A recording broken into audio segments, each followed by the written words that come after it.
इसलिए आरएसएस और बीजेपी से इस देश को खतरा है, इस संविधान को खतरा है, ये मानवता को खतरा है।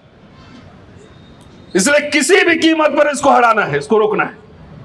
जात के नाम पे खाली मत वोट दीजिएगा कि बीजेपी से हमारे जात का खड़ा हो गया तो उसको वोट देंगे, नहीं।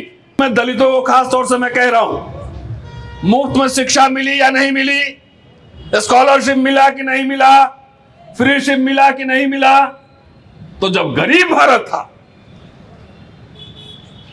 जब खाने का नहीं था, तो उस समय आपको फ्री में पढ़ाई मिल रहा है, नौकरी मिल रहा है, स्वास्थ्य मिल रहा है, पेंशन मिल रहा है, स्टाइपेंड मिल रहा है, फेलोशिप मिल रहा है, सब मिल रहा था।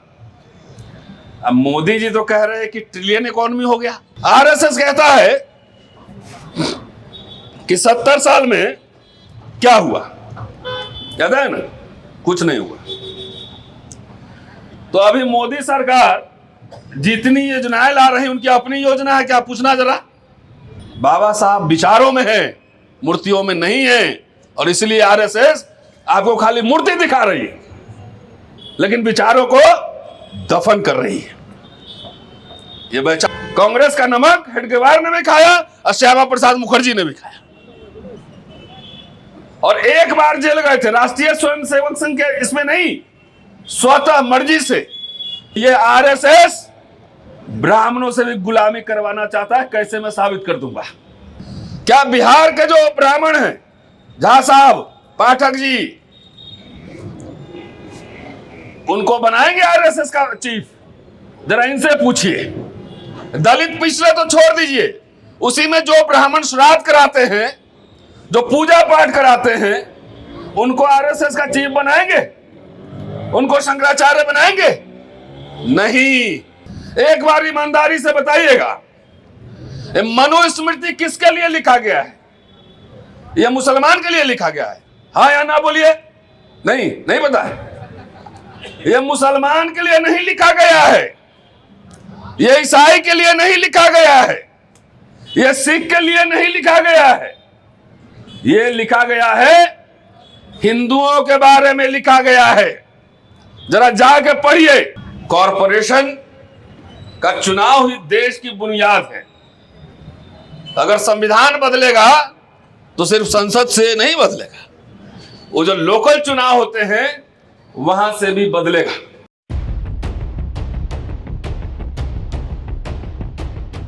आदरणीय अध्यक्ष जी शिवाजीराव शिंदे साहब, सभी उम्मीदवार, मंच पे उपस्थित सारे वरिष्ठ समाजसेवी, नेतागण,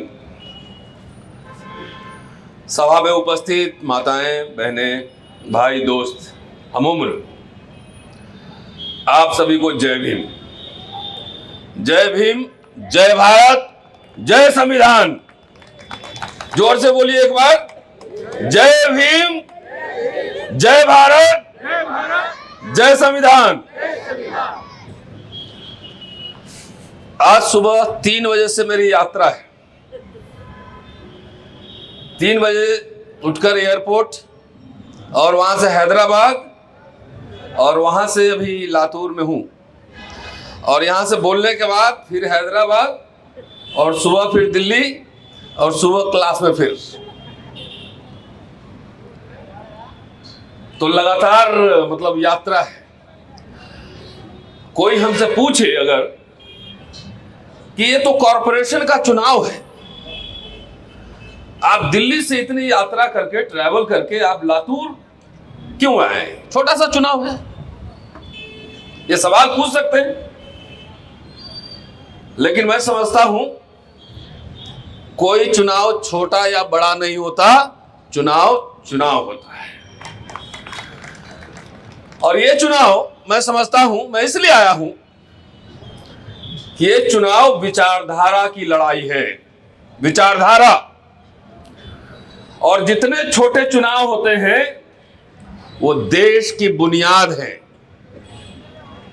कॉरपोरेशन का चुनाव ही देश की बुनियाद है। अगर संविधान बदलेगा तो सिर्फ संसद से नहीं बदलेगा, वो जो लोकल चुनाव होते हैं वहां से भी बदलेगा। इसलिए विचारधारा की लड़ाई है। एक तरफ आरएसएस, बीजेपी, संघ परिवार है, एक तरफ मनुस्मृति और हिंदू राष्ट्र, और इन्होंने भारतीय संविधान, भारतीय गणराज्य, बाबा साहब अंबेडकर और जवाहरलाल नेहरू के विचारों पर हमला बोल दिया है। इसलिए हर बुद्धिजीवी, हर अंबेडकराइट, हर कांग्रेसी, हर वैसे लोग जो आरएसएस के विचार के विरोधी हैं, एक मंच पर आना होगा। इसलिए मैं आपके इस सभा में आया। ये यहां लातूर में मैं दूसरी बार हूं, पहले भी आया था। पहले आया था तो बौद्धिक सभा थी, इंटेलेक्चुअल्स की सभा थी, यहीं किसी हॉल में था, मुझे नाम नहीं याद आ रहा, दयानंद सभागार। और आज मैं आया हूं, चुनावी मोड में आया, दूसरी बार हूं। दोस्तों, अभी हमसे पहले वक्ता बोल रहे थे राष्ट्रीय स्वयंसेवक संघ के बारे में, उसमें मैं आऊंगा, लेकिन उससे पहले एक चीज मैं आपको सुनाना चाहता हूं, पढ़ के जरा सोचिएगा गंभीरता से। अजीत डोभाल है, अजीत डोभाल का नाम सुने होंगे, नेशनल सिक्योरिटी एडवाइजर। वो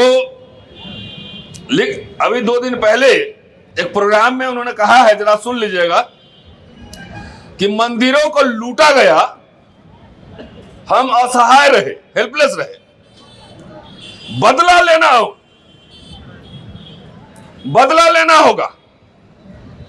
युवाओं में आग होनी चाहिए। क्या होनी चाहिए? आग होनी चाहिए। और बदला किससे लेना है? मुसलमान से लेना है।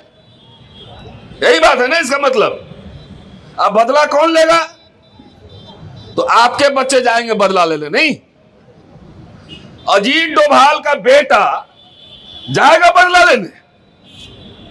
अजीत डोभाल का बेटा विदेश में बिजनेस कर रहा है, करोड़पति अरबपति ऐश की जिंदगी जी रहा है, और आपके बच्चों को ये दंगाई बना रहे हैं। सोचिए, मुसलमानों से हमारी कोई लड़ाई नहीं है,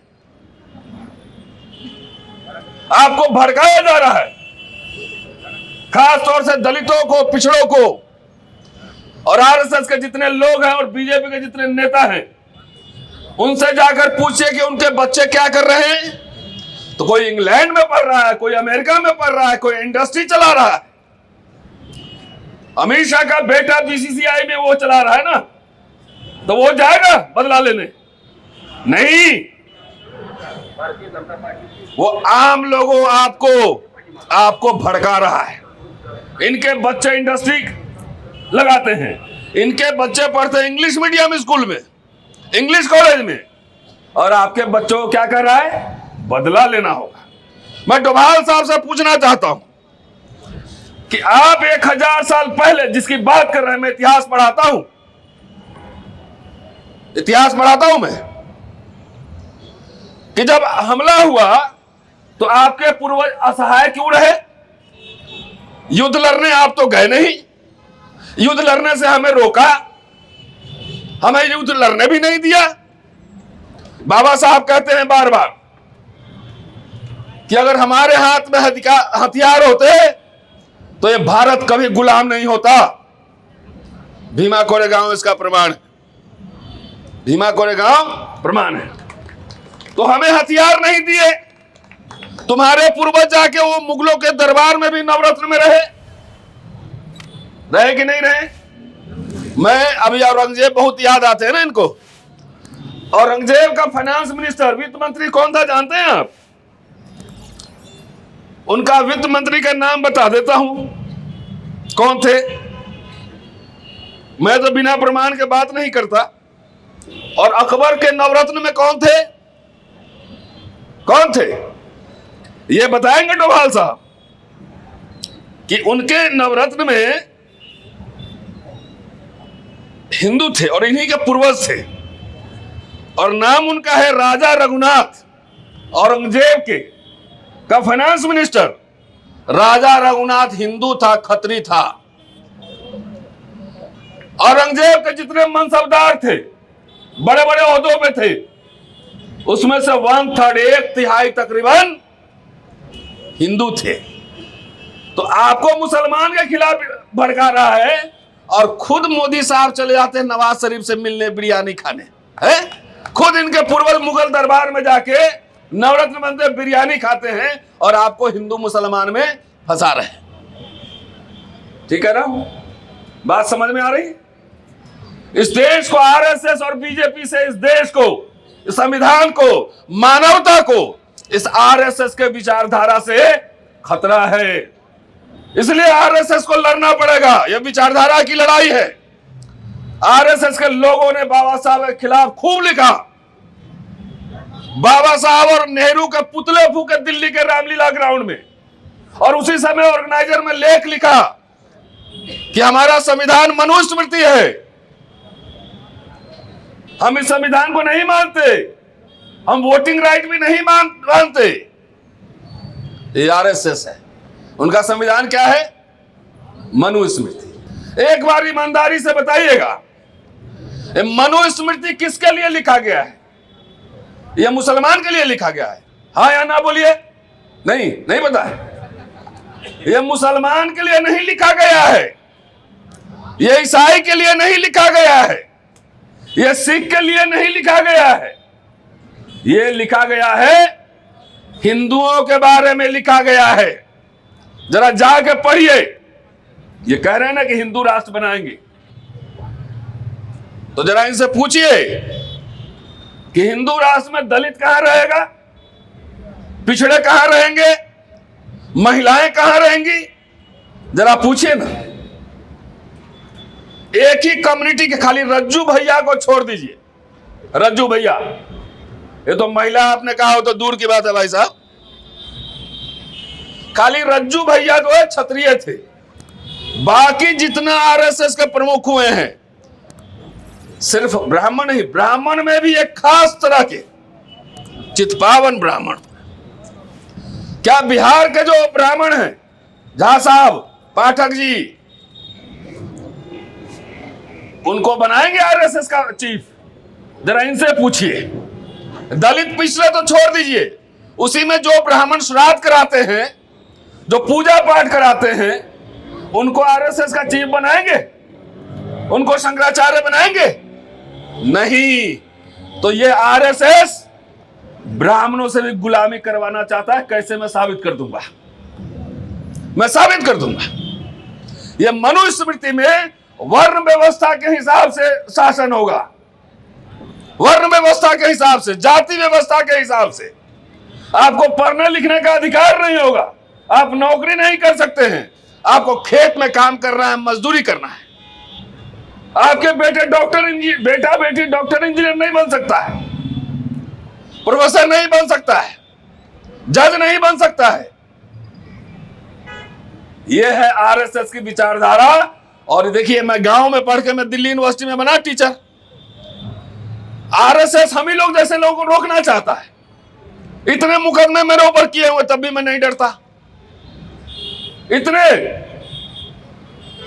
तब भी नहीं डरता मैं, क्योंकि जानता हूं कि जो मैं हूं वो बाबा साहब, नेहरू, इंदिरा गांधी, तमाम लोगों का जो योगदान रहा है, भारत के संविधान का जो योगदान है, उसकी वजह से हूं। नहीं तो हमारे पुरखों को पढ़ने लिखने का भी अधिकार नहीं था। मैं जो हूं उसकी वजह से हूं। इसलिए जान रहे चाहे जाए, इस संविधान की रक्षा, भारतीय गणराज्य की रक्षा हर बूंद की कीमत पर हमें करनी पड़ेगी, याद रखिएगा। इसीलिए हम इतना दूर से ट्रैवल करके हैं आपके बीच। जानते हैं राष्ट्रीय स्वयं सेवक संघ, ये नाम है ना जी साहब? इधर आइए, आगे इधर बैठिए। अब महिला के लिए क्या है पता है आपको? महिला के लिए क्या नाम है संगठन का? राष्ट्रीय सेविका संघ। स्वयं नहीं, पुरुष के लिए स्वयं सेवक, वॉलंटियर। अब महिला के लिए क्या है? सेविका संघ, राष्ट्रीय सेविका संघ, मतलब महिलाओं को सिर्फ सेवा करना है। किसका? पर हम संविधान कह रहा है कि हस्बैंड वाइफ दोनों बराबर है, बेटा बेटी दोनों बराबर है। अब मनुस्मृति क्या कह रहा है कि औरतों को सिर्फ सेवा करना है, पति की सेवा, बच्चों की सेवा। अब पति अगर पीटे तो बर्दाश्त करना है, जब बर्दाश्त करेंगे तो ऊपर स्वर्ग में जाएंगे, ये कहता है मनुस्मृति। आपको मनुस्मृति चाहिए कि संविधान चाहिए? जोर से बोलिए। संविधान आपको बराबरी का हक देता है, सभी समुदायों को बराबरी का हक देता है। इसीलिए तो आरएसएस को पेट में दर्द था, इसीलिए डर था कि नेहरू और अंबेडकर के पुतले ऐसे ही नहीं फूकेंगे। इनसे पूछिए, बहुत राष्ट्रवाद करते हैं। राष्ट्रवाद ये फर्जी लोग। क्या राष्ट्रीय आंदोलन में, आजादी की लड़ाई में एक भी आदमी इनका जेल गया हो तो बताओ मुझे, एक भी आदमी जेल गया हो? नहीं। ये कायर लोग भी हैं, मैं ये भी कह रहा हूं, कायर लोग। इनके बड़े गुरु हेडगेवार पहले कांग्रेस में ही थे, सेंट्रल प्रोविंस में।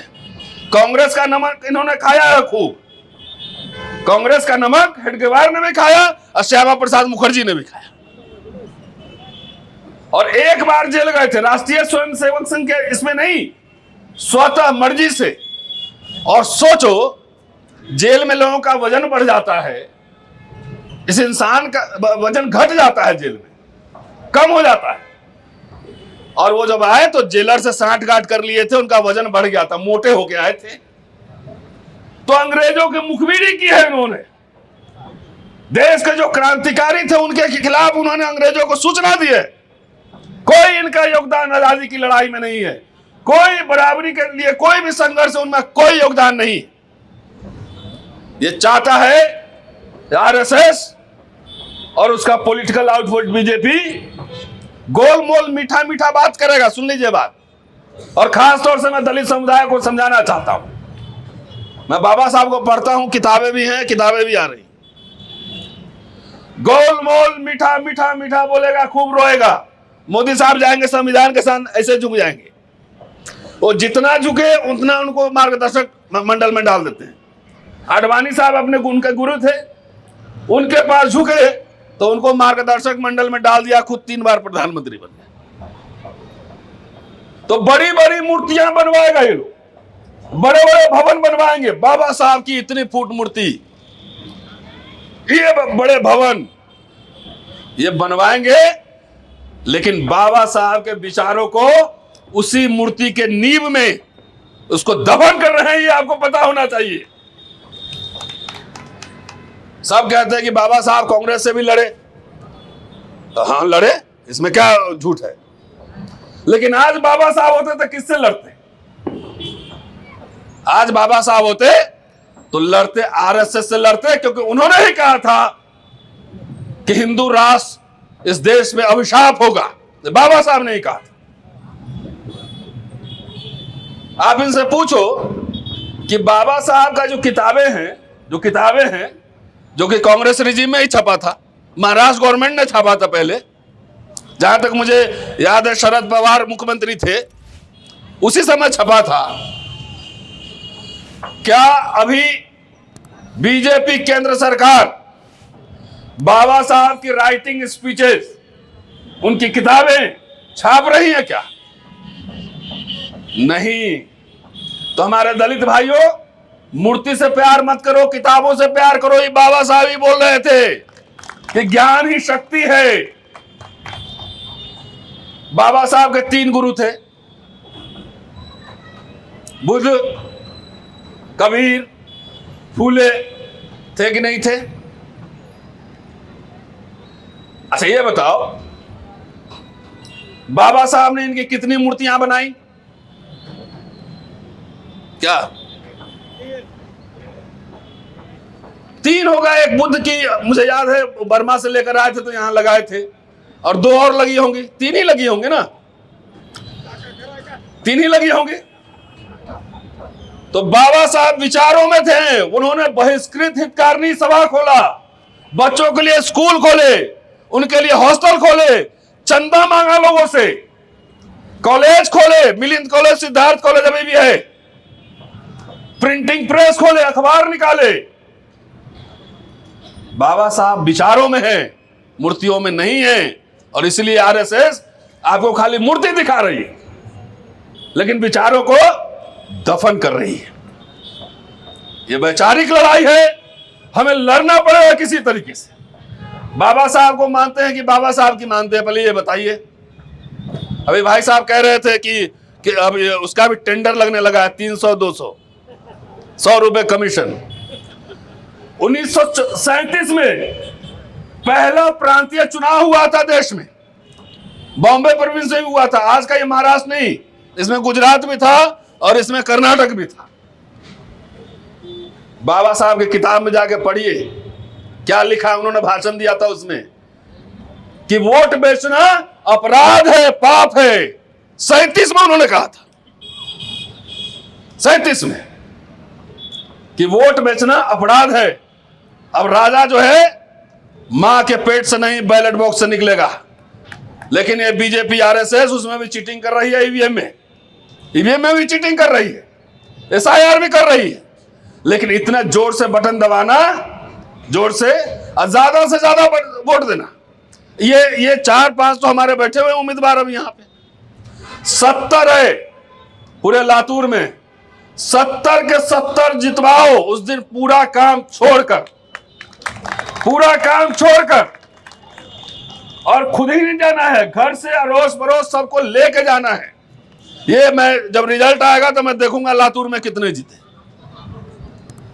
ये सिर्फ लातूर का चुनाव नहीं है, इसका संदेश बढ़ा जाएगा पूरे महाराष्ट्र में। मैं आज लातूर से आह्वान करता हूं कि जितने संविधान प्रेमी हैं, खाली बाबा साहब के नाम पे भक्ति मत करना। बाबा साहब भक्ति के खिलाफ थे, बाबा साहब भक्ति के खिलाफ थे। उनका दर्शन क्या था? अपदीपो भवः, अपना दीपक स्वयं बनो। ये भूल गए। पूरे महाराष्ट्र में इनको पटकनी देनी। दोस्तों,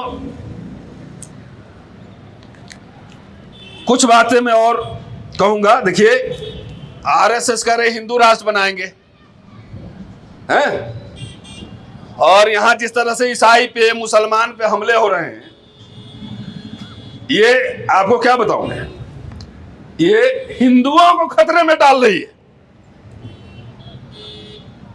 हिंदुओं को खतरे में डाल रही है।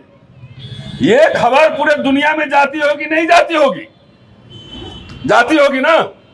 तो जो विदेश में हिंदू रह रहे हैं वो क्या सोचते होंगे अगर वहां के ईसाई, वहां के मुसलमान इसी तरह से अगर व्यवहार करें तो इन हिंदुओं का क्या होगा?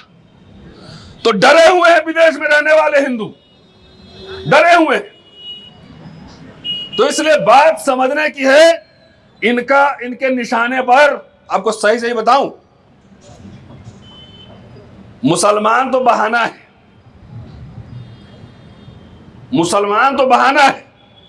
इनके निशाने पर सबसे पहले दलित है, पिछड़ा है, दलित पिछड़ा, सब जातियां हैं इनके। और कैसे है भी मैं बता रहा हूं।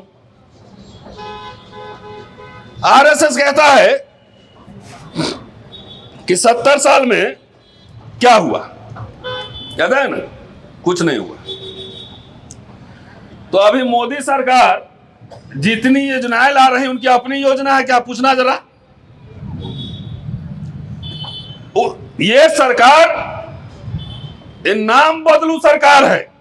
मेरे पास लिस्ट रखा हुआ है, लिस्ट रखा हुआ है। अभी मनरेगा का नाम बदला है। 28 ऐसी योजनाएं हैं जो कांग्रेस सरकार की थी बनाई हुई, उसका नाम बदला है। नाम, काम वही है जो कांग्रेस शुरू कर रहा था। इन्होंने सिर्फ नाम बदला 28, और उसमें 6-7 तो खाली प्रधानमंत्री के इसमें है। प्रधानमंत्री अरे कहां जवाहरलाल और कहां आप, कोई तुलना है? जब भारत गरीब मुल्क था उस समय, आजादी के समय खाने के लिए नहीं था। बाबा साहब और नेहरू एक बात पे सहमत थे कि भारत को सेकुलर राष्ट्र बनाना है, राजकीय समाजवाद लाना है। समाजवाद, पूंजीवाद नहीं, अडानी का राज नहीं। हिंदू राष्ट्र मतलब अडानी राज है, मैं बता देता हूं। अब ब्राह्मण भी मजदूरी कर रहे हैं। अब आइए दिल्ली में दिखाता हूं, सुलभ इंटरनेशनल में भी काम कर रहे हैं, ठेला भी चला रहे हैं, अब दंगाई भी बना रहे लोग। बहराइच में गया था ना वो झंडा फहराने मुसलमान के घर पे, गोली खाए ना, क्या नाम था, कौन मिश्रा लड़का था। तो मैं तो ब्राह्मण समाज से भी अपील कर रहा हूं कि पहले जो आपको समाज इतना अगुआ समझता था कि पंडित जी कहता था, आप सोचो जवाहरलाल नेहरू जब प्रतीक बनाया सरस्वती को, तो उन्होंने school, college, university, public sector बनाए कि नहीं बनाए? फ्री में पढ़े कि नहीं पढ़े? और इनके प्रतीक क्या है आरएसएस के? परशुराम, फरसा लिए हुए परशुराम। तो ये क्या कर रहा है? जिस ब्राह्मण समाज को अगुआ मानता था लोग, वो ब्राह्मण समाज के बच्चे भी अब दंगाई बन रहे हैं। दंगाई ब्राह्मण समाज, आप भी सोचो। पहले तो मर्यादा पुरुषोत्तम राम कहते थे, मर्यादा पुरुषोत्तम, और अब राम कैसे आ रहे हैं? रणोदत्त राम, तीर कमान लिए हुए। पहले हनुमान जी का बढ़िया लड्डू खाते हुए फोटो आता था, और इनके हनुमान जी कैसे हैं आजकल? एकदम खूंखार, डराने वाला।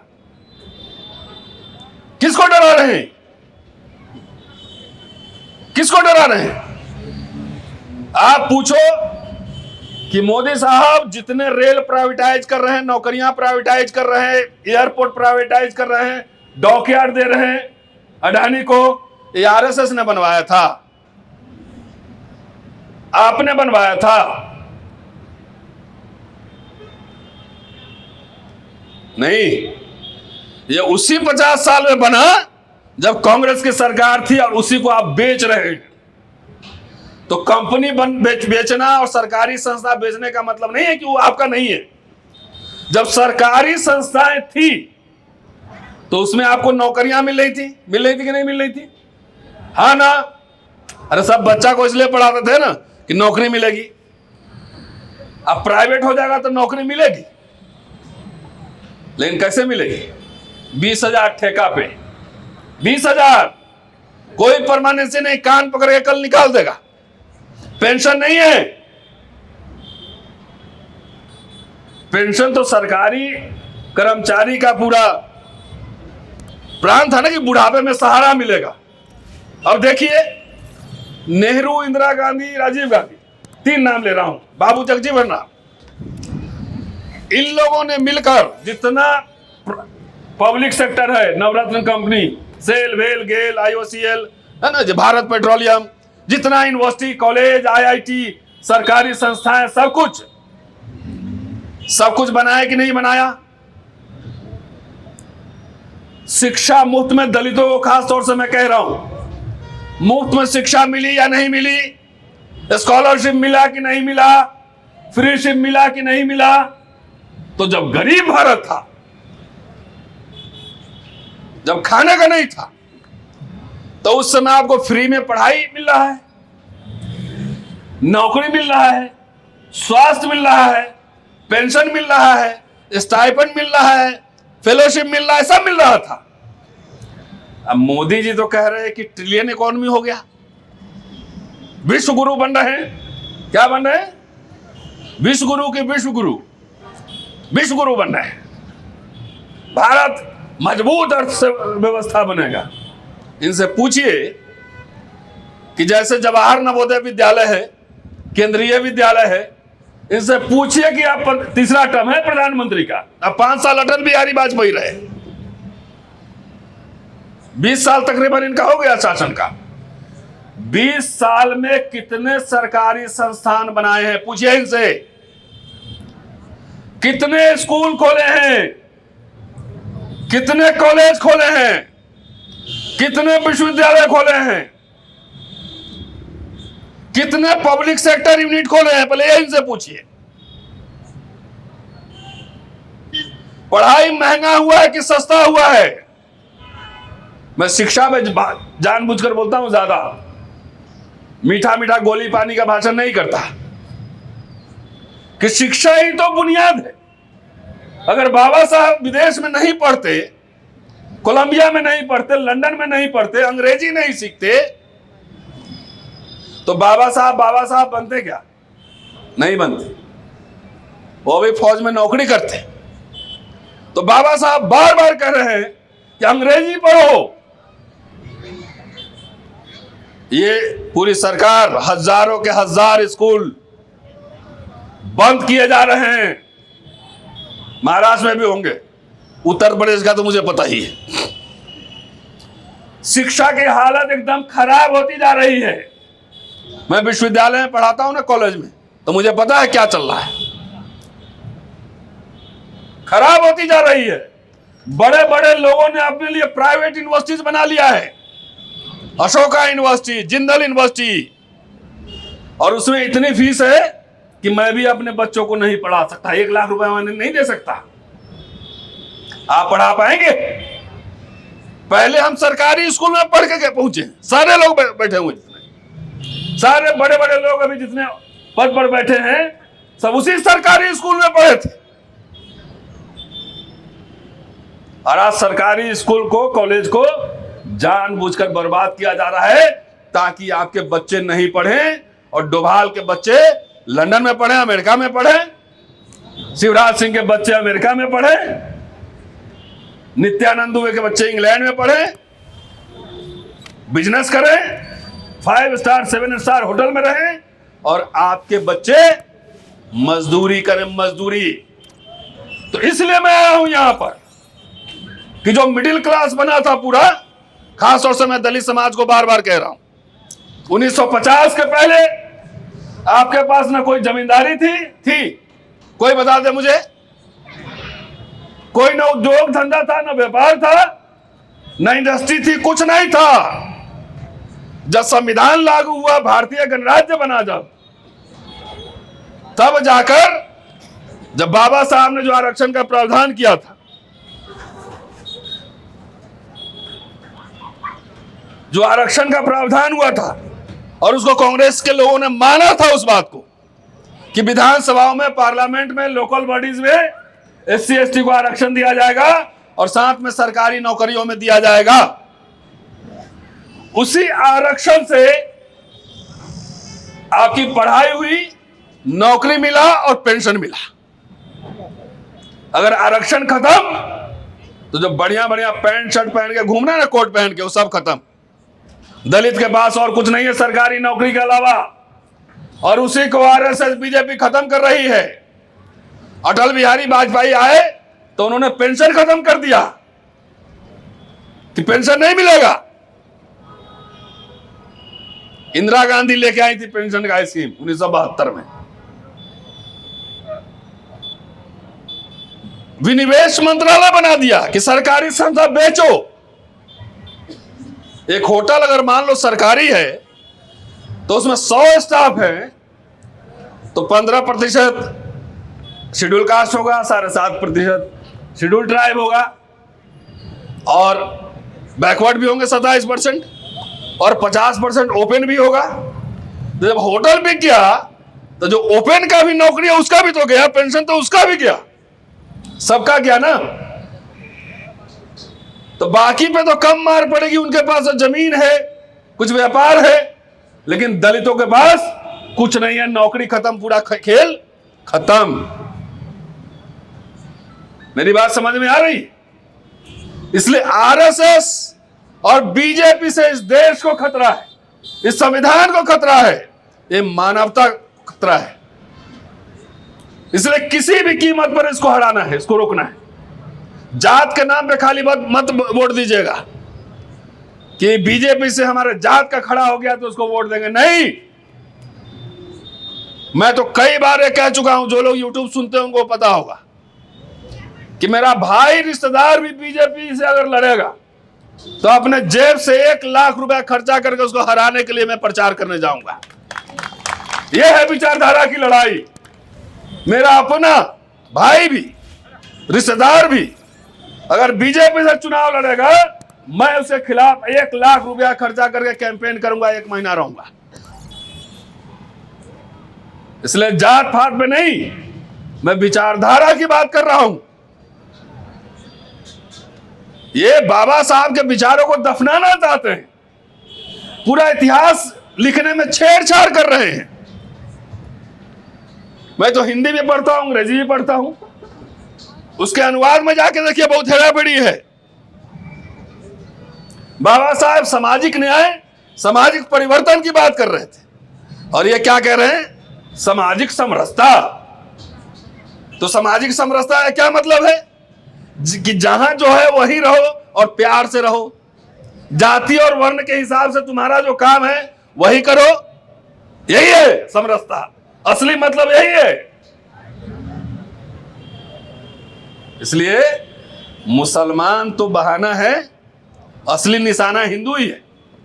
सरकारी स्कूल कॉलेज में जो लोग पढ़ने वाले थे, ज्यादा मुसलमान थे कि हिंदू थे? पहले ये बताइए मुझे, जोर से बोलिए। सरकारी नौकरी करने वाले भी हिंदू थे ना? मराठा भी होंगे, ब्राह्मण भी होंगे, क्षत्रिय भी होंगे, सब होंगे। सरकारी नौकरी करने वाले हिंदू ज्यादा थे कि मुसलमान थे? पेंशन लेने वाले हिंदू ज्यादा थे कि मुसलमान थे? हिंदू थे सब। मुसलमान तो 2-4% रहे होंगे। मुसलमान तो अपना धंधा पानी करके अपना जीवन चला रहा है। तो नौकरी शिक्षा सब खत्म हुआ तो नुकसान किसको ज्यादा हुआ? हिंदू को कि मुसलमान को? सिंपल सी बात है। ये हिंदुओं का असली दुश्मन है, ये मैं कहने आया हूं। उनसे पूछे कि दलित हिंदू है कि नहीं, तो आरएसएस का प्रमुख बना दो भाई। तो वोट लेने के लिए हिंदू नहीं, धर्म की रक्षा हम करेंगे, अब तुम जो है मलाई खाओगे। क्या झगड़ा हमारा मुसलमानों से? कोई झगड़ा नहीं। ना हमारी जमींदारी थी, ना रजवाड़े थे, ना कुछ था, तो क्या झगड़ा होगा हमारा? अरे उसी दरमियान मान लो 670-80 साल मुसलमानों का राज था, और लोग कहते हैं औरंगजेब जो है ना, जब तक एक मन जनेऊ नहीं देखता था तो खाना नहीं खाता था। तो मुसलमान अल्पसंख्यक क्यों रह गए? हिंदू की संख्या बढ़ती क्यों रह गई? उसी जमाने में इनके मठ मंदिर सबको अनुदान मिला कि नहीं मिला? जमीन मिला कि नहीं मिला? वो कैसे सब जिंदा रह गए? इस सवाल पूछो। बाबा साहब ने सवाल पूछना सिखाया है।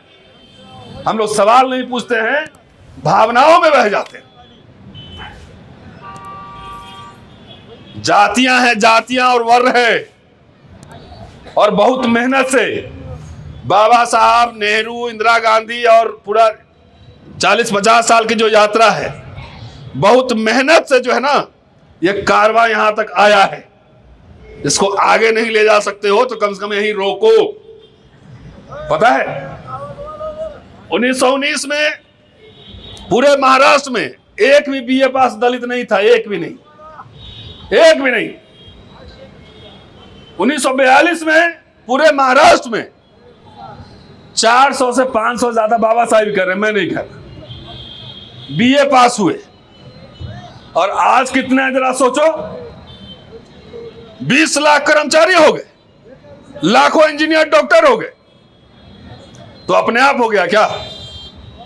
कई लोग जाके कान में बोलेगा, अरे ये सब तो बाबा साहब के संविधान की वजह से हो रहा है। बोला ये बात तो सही है, ये बात तो सही है, लेकिन संविधान की वजह से अपने आप हो जा रहा है कि उसको कोई लागू करेगा? बाबा साहब ने ही कहा था ना कि कोई भी संविधान अच्छा या बुरा नहीं होता, उसको लागू करने वाले लोग कैसे हैं इससे तय होता है कि संविधान अच्छा होगा या बुरा होगा। संविधान खराब है और लोग अच्छे हैं तो संविधान अच्छा होगा। संविधान अच्छा है, लोग बुरे हैं तो संविधान बुरा होगा। अगर बाबा साहब का परिनिर्वाण 1956 में हुआ, अगर सरकारी स्कूल कॉलेज यूनिवर्सिटी नहीं खोलते, सरकारी संस्था नहीं बनाते, तो रिजर्वेशन कहां लागू होता? जरा बताना मुझे, कहां लागू करवाते? इंदिरा गांधी ने बैंक का नेशनलाइजेशन नहीं किया होता तो ये तो मैं सब जात से पूछता हूं कि नौकरियां कहां करती। रेलवे सरकारी कंपनी नहीं होती तो नौकरी कहां करते? अडानी के घर पे ना, अडानी के घर पे। तो संविधान जिन दलित, कई दलित लोग कहते हैं कि संविधान बाबा साहब की बोलते, संविधान तो अभी भी है, बाबा साहब का ही संविधान है। तो आरक्षण खत्म क्यों हो रहा है? पूछो ना। दलितों पे हमले क्यों बढ़ रहे हैं? पूछो ना। संविधान तो अभी भी है, अभी खत्म करने की घोषणा नहीं हुई है। धीरे धीरे उसके अंदर के पन्ने फाड़े जा रहे हैं, धीरे धीरे। चलिए, कहने के लिए बहुत कुछ है, लेकिन मुझे लगता है लंबा वक्त ले लिया मैंने। तो एक वचन दीजिए, नहीं तो अगली बार लातूर नहीं आऊंगा। क्या करना है? पहले वोट देना है, जाकर अपना खर्चा से जाना है वोट देने। उम्मीदवार को ऊपर प्रेशर नहीं डालना है, अपने खर्चे से जाना है, पूरा घर जाना है वोट देने, और आसपास मोहल्लों को भी लेकर जाना है। और लातूर में 70 के 70 सीट जीतना इनको हरवाना है। और इस बार अगर नहीं सुधरे, 10 साल में, आपको कह रहा हूं, याद रख लेना, घर में जाकर डायरी में नोट कर लेना, चाहे ब्राह्मण हो, क्षत्रिय हो, मराठा हो, चाहे बैकवर्ड हो, चाहे दलित हो, सबको अडानी के घर में मजदूरी करनी पड़ेगी, सबको। आज भी शुरू हो चुका है वो खेल, आज भी। इसलिए मैं पूरे जनता के ओर से, सबकी ओर से मैं आपसे अपील करने वाला हूं, ये ब्राह्मण समाज भी सोचे अपने घर में जाके कि उनके बच्चे जिस सरकारी स्कूल में पढ़ते थे, क्या आज उनके बच्चे उसी सरकारी स्कूल में पढ़ के अफसर बन सकते हैं, डॉक्टर, इंजीनियर बन सकते हैं? क्या बीजेपी के नेता लोग सरकारी अस्पताल में इलाज करवाते हैं? एम्स को छोड़कर, वो भी एम्स नेहरू जी का बनाया हुआ है, एम्स को छोड़कर। क्या उनके बच्चे सरकारी स्कूल में पढ़ने जाते हैं? ये सवाल पूछना। तो वोट देने जाने से पहले अपने बच्चों का चेहरा देखना। किसका चेहरा? कि उनका भविष्य 10 साल में क्या होने वाला है। और दलित समाज खास तौर से मैं कह रहा हूं, अगर मेरी बातें अगर नहीं समझ में आई तो 10 साल बाद पूरा दलित समाज कैशलेस हो जाएगा। क्या हो जाएगा? कैशलेस। क्लास 3, क्लास 4 की नौकरियां ठेके पे जा चुकी है, कॉन्ट्रैक्चुअल आउटसोर्सिंग हो चुका है। आईएएस में लैटरल एंट्री आ गया है। सरकारी मेडिकल इंजीनियरिंग कॉलेज में पढ़ने का लाखों लाख का फीस हो गया है, लाखों लाख। आपके बच्चों को विदेश जाने के लिए फेलोशिप नहीं मिल सकता है, जो कानून बना दिए हैं कि 2.5 लाख का इनकम होगा तो पोस्ट मैट्रिक की फेलोशिप नहीं। तो 2.5 लाख का इनकम तो क्लास 4 के बच्चा को, ये स्टाफ को भी है। तो उसके बच्चा को अगर विदेश में एडमिशन हुआ तो नहीं मिलेगा उसको स्कॉलरशिप। ऐसा सब बना रहा है। महाराष्ट्र में भी है, देख लीजिए। यहां तो घर मिल भी रहा है कुछ बच्चों को, लेकिन बाकी जगह तो है भी नहीं। और कोई डिमांड दलित समाज से नहीं आ रहा है कि हमें शिक्षा चाहिए, मुझे स्वास्थ्य चाहिए, रोजगार चाहिए। मैं मिला था लोकसभा चुनाव के पहले राहुल गांधी जी से, मैंने एक दलित मैनिफेस्टो दिया था उनको, 60 पॉइंट, और मैं लिखा था उसमें, मैनिफेस्टो में लिखा हुआ है, जो मैनिफेस्टो कांग्रेस का था, जाकर 26 नंबर पेज पे देखिएगा, हमारे 1000 बच्चों को विदेश पढ़ने का फेलोशिप, सारे एजुकेशन से जुड़ा हुआ मैंने लिख के दिया था कि जब तक पढ़ोगे नहीं ना, बुद्धि तो तभी खुलता है जब आप किताब पढ़ते हैं। व्हाट्सएप यूनिवर्सिटी में पढ़ोगे तो ये झूठ मूठ का कथा कहानी पढ़ोगे। व्हाट्सएप यूनिवर्सिटी नहीं पढ़ना है, और ज्यादा से ज्यादा वोट देकर 70 के 70 जितवाइए। और सोशल मीडिया के माध्यम से जो भी पूरे महाराष्ट्र की जनता जो सुन रहे होंगे, ये आइडियोलॉजिकल वॉरफेयर है। भारतीय संविधान, भारतीय गणराज्य पर मनुस्मृति वालों ने हमला बोला हुआ है, इसलिए उसके खिलाफ बाबा साहब के सच्चे योद्धा बनकर अपनी आखिरी बूंद तक लड़ना है और उसकी रक्षा करनी है। शुक्रिया। जय भीम।